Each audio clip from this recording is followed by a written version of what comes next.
Hello, everyone. My name is Erica Simpson. I am originally from Newark, New Jersey. I am now residing in Jacksonville, Florida. I moved down here when I was around 14 years old. The reason why I'm taking this class is because um, I want to get back into taking care of my voice and just becoming a better vocalist and getting back to where it all started in my life when I first started singing. So it's not just this taking this class is not just about me learning about my vocals, but also really falling back in love with why I started singing in the first place, and just becoming better at what I feel that God has put in my life to do. And I want to take care of my voice too. So that's why I decided to join this class. They sing here, let's see. So with my singing, I've been in a choir starting in Orange, New Jersey. I was in a choir at Bethel Baptist Church in Orange, New Jersey. Um, I've been in there ever since my mother been in a choir. I've been in a youth choir at the church as well. So I was mostly just singing in a choir, didn't know anything about being an alto, soprano, or a tenor or anything like that. Never was, a soloist or anything like that. But I noticed there was one time I started noticing my voice when I was singing "Go Tell It on the Mountain." It was in a choir, and when I was singing it, I started to ad lib on the song, and people was like, they started noticing too, but I didn't pay no attention to it. I ignore it. And then, even when I went to Fresh Harvest, oh my God, I forgot the school. Sorry, I think it was Fresh Harvest New Temple or something like that. I forgot the school's name, but it was when I was in, I think, sixth grade, and I finally sung a duet with someone. I heard my voice. It was kind of like shaky, so I was singing through my nose. But I had sung Silent Night with this boy named David. And I think that's when my parents started noticing my voice. And mind you, again, I didn't know anything about singing. Still wasn't in my head, but I knew that I wanted to sing. So as I became older, at Union Avenue School in Irvington, New Jersey, I went there. And I was in that choir there. And I forgot to tell you, I was also in a choir when I was in between first and fourth grade. I was in a choir as well. But I sung, and I was always in a choir at church. And then when I moved down here is when I got into I went to school, and I was in the chamber chorus, the advanced chorus, women's choir. And that's when I really started understanding singing, understanding doing vocal warm-ups, because that was just so weird to me. Vocal warm-ups, what is that? It doesn't make sense. Open up your mouth more and, sing it this way, and make sure you don't sing in your chest when you do these songs, or, don't sing, sometimes when they always talk about don't project too loud, learn how to control your voice, and all that was just like, it doesn't make sense. But when I got into that choir, the beginner's choir, that's when I started understanding about singing, and really started honing more to my vocals. And I had finally began. I did a talent show. The first time I did that, I lost, and then the second time I did it, I had won. And I must go a little bit step back. When my mother started noticing my voice, I was 11 years old, and that's when I was visiting from Jersey. I had came down from Jersey to Florida, and I was visiting my family, and I had sung "Not Gonna Cry No More" by Mary J. Blige. I had sung that song, and my mother were hearing me, but I'm just singing. I'm not even paying no attention to that. So fast forward, I just wanted to get that part out there. Just trying to tell my life is so much with it. But fast forward, I started singing, started doing solos. As I went on with my life, I was always just in church. Just either I was singing with the praise team, or I was a soloist. And so Now my mother, now with my mom, she was a singer. I don't know, I've heard my auntie Nancy sing. Like my aunt Nancy, she had a to me an operatic voice. I hope I said that correctly. It was more opera to me when she sung. My mom, I can hear my mom sing, but I never heard my mom sing with a full voice before because she used to smoke, so that kind of hindered her from really like using her voice. But when she did sing with me, we always sung together and whatnot. But I did a lot of people, once they started hearing my voice, I was invited to go to churches and sing. I also sung the Star Spangled Banner twice. One for Navy. He was this person was in the Navy and he was retiring, and another time was at a baseball game. So that's kind of like my history there. I mostly sing gospel Christian. I love singing about God. I love worshiping. My heart is for God, to be honest with you. I do love singing other songs. It depends on how I can tell the story with the song, and if it matches with my heart and I can really feel the emotion behind the song, then you'll hear me sing it. But my heart is always, I love worshiping Christ, and that's where my voice comes from. And I just love singing about God. So that's kind of like my whole story. It's exciting talking about it, like how, I'm singing in all these choirs, and I was singing in the choir when I was in first grade. My mother never heard my voice in her life, and I'm singing in these choirs at the time, not knowing that I was building my voice up, not knowing that God gave me a gift, gave me an awesome talent in my eyes. I thank God for this talent. I thank God for blessing me with this voice, and I'm very humbled to have it. But yeah, I kind of lost like my passion with singing a little bit, so that's another reason why I'm trying to get back into this with this class, because once my mom passed away, in 2009, I kind of I kind of have lost it, because she was always training me, and she was pushing me to continue singing. And I feel bad ever since my mother passed away. I feel bad because she was the one, she was trying to get me into Lavillo Arts. That was a performing arts school, and I was going to be singing Amazing Grace, but I was a little scaredy cat and did not go through with it. So I was kind of mad with that. To this day, it still bothers me, because I was like, I don't know where I would be right now, but in God's timing, hopefully I'll be somewhere, because I do want to worship. I do want to go around the world and sing. And also the most challenging song for me that I ever was told to sing was a Spanish song. It was English and Spanish, so it's Via Dolorosa. That song, when it was first given to me, I was like, you want me to sing in Spanish? Like, hold up. And mind you, I do love Spanish, but it was just weird that it was a pastor's wife that gave me that song. Rest her soul, she passed away. But she had me sing that song, and I've been in love with that song for the longest. And also I've sung at funerals. Mostly funerals I've really sung, and I sung at one wedding, and I sung it at a proposal. So that's kind of like a little bit of my life. I wish I could talk more thoroughly about it, but I'm just happy to be here, and I can't wait to see what's going to happen in this class. Also, the music that I grew up listening to. Of course, my mom, she played like a lot of Soul Train songs and stuff like that. But one thing that I can really say that I grew up listening to was more gospel songs and Christian songs, like CeCe Winans. It's so many of them. Chris Tomlin. God, there's so many. Richard Smallwood, which is one of my favorite ones. Of course, Kurt Franklin. A lot of old singers back in the day, Mahalia Jackson. There was another singer that my mother used to listen to a lot, and for some reason I can't think of his name, but it was a song called We Shall Wear a Crown, and that song is beautiful. And my mother first heard me hit a note in the song. It was like, I guess you could say she was a soprano that sung the note, but that's when my mother first really heard me that I could, I guess I could really sing or whatnot. My favorite artists that I love listening to is it's Fantasia. It's Kim Walker. She's another person I love listening to. She's a Christian singer, and I love Whitney Houston. I know a lot of people love Whitney Houston, but the reason why I love her so much because anytime she sung, I just felt like she knew she could sing, but I feel like she sung because it came from her heart, and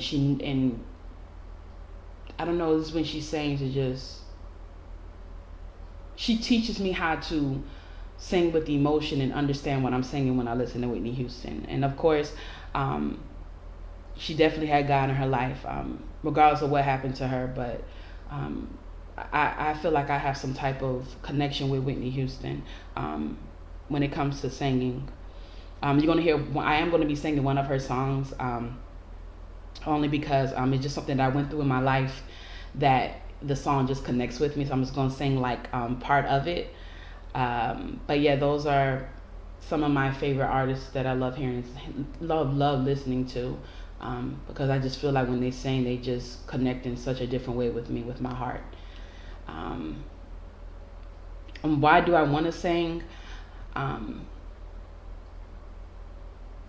It's a question I didn't think about. Why I want to sing? Because I honestly, not to sound cliche or anything like that, but I number one, I want to do it for God. I love singing. Like when I do sing, like I go someplace else. Like my mind is somewhere else. It's like it calms me down. It just singing, when I begin to sing, which you probably gonna see in this video, I close my eyes because it just does something. It's like a medicine for me. I just feel like I'm meant to sing, even though I feel like there are things that happen in my life that try to prevent me from singing. I still try to push through and continue to sing regardless of how I may feel. My ideal audience, honestly, it could be anybody, but I know that my ideal audience can be people that worship God, or it could be people that, don't know anything about God or don't believe in God, because I just do know that whatever God wants to do with my voice, that it will reach out to people. Audience can be anybody, to be honest with you. I'm trying to reach out to everybody with my vocals, with the songs that I've written, so.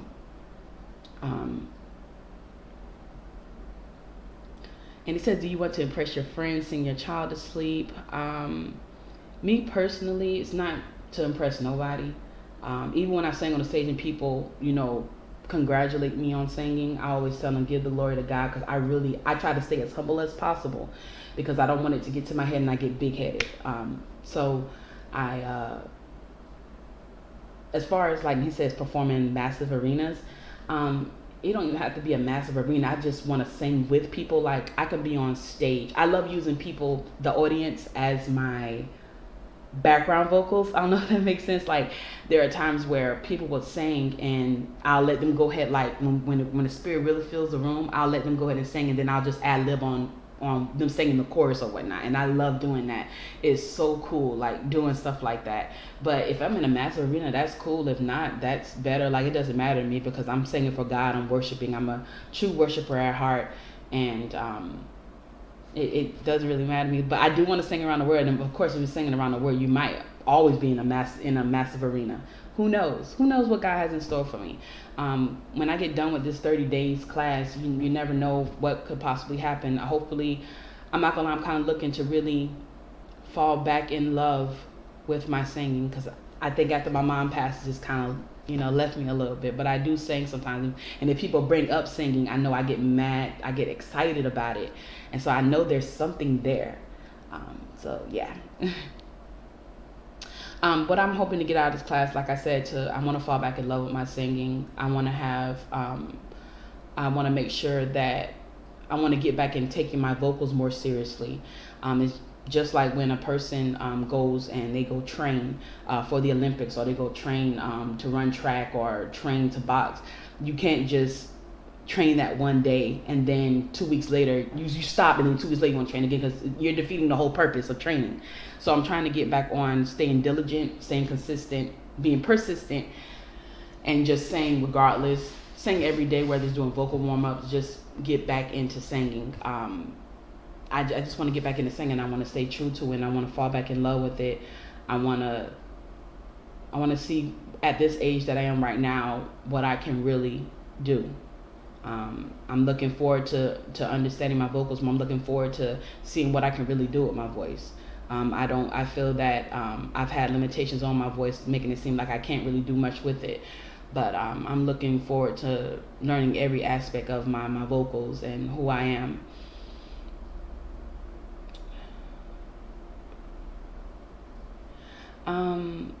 Honestly, what I'm able to do by the end of this class, what I'm looking to be able to do by the end of this class, I'm looking to just, once I'm done with this class, I'm looking to be able to really start my journey and taking my music more seriously. To know that I didn't spend money on this class just for nothing. I wanted to spend the money on the class. If it was $1,000, I would spend money on this class because I'm investing in my future. I'm investing in what I believe. I'm investing in being that I know that I can be better. So I'm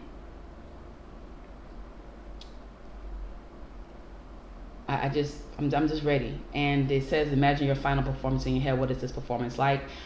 My performance, I don't even have to imagine this one. This is always, I don't know if this is a vision from God, to be honest with you, but this is my vision. I'm on this stage and you only see me. I do know that there's, musicians behind me getting ready to play the song that I'm going to sing. And in my head, and this is so weird, I'm so serious. Like I have on these jeans and I have this curly hair. They're like Shirley Temple curls. And I have on this blazer. It's like brown kind of, and I have a white t-shirt on, and then my head is bowed and I have the microphone in my hand. And the stage is dark, but the light is shining on me. So when I see that vision, and I say to myself that is saying that even in darkness you will shine. And my head is bowed because I'm humble before him, before Christ. And I'm doing this for Christ. I'm doing this because I love worshiping. So that's like my performance.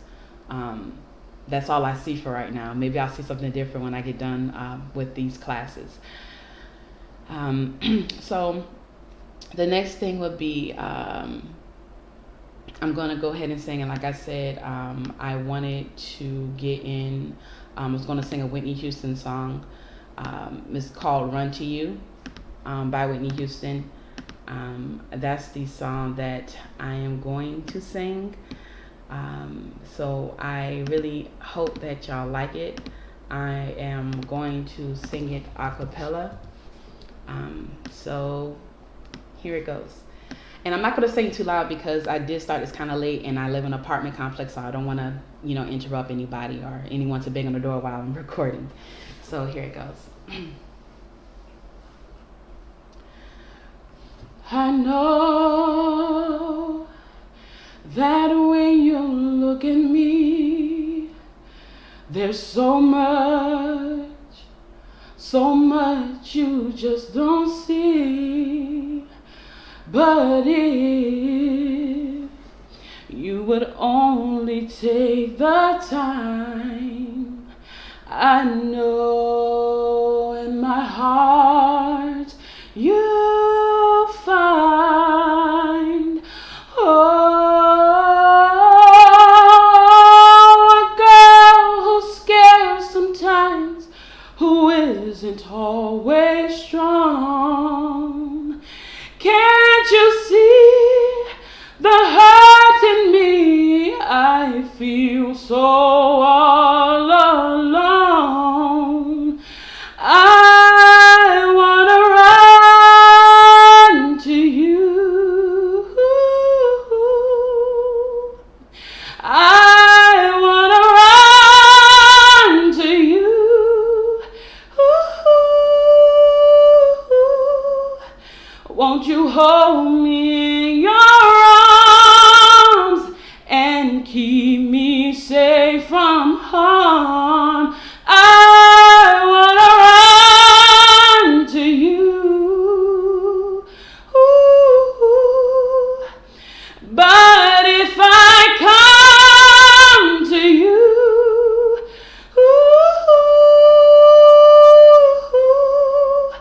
tell me, will you stay?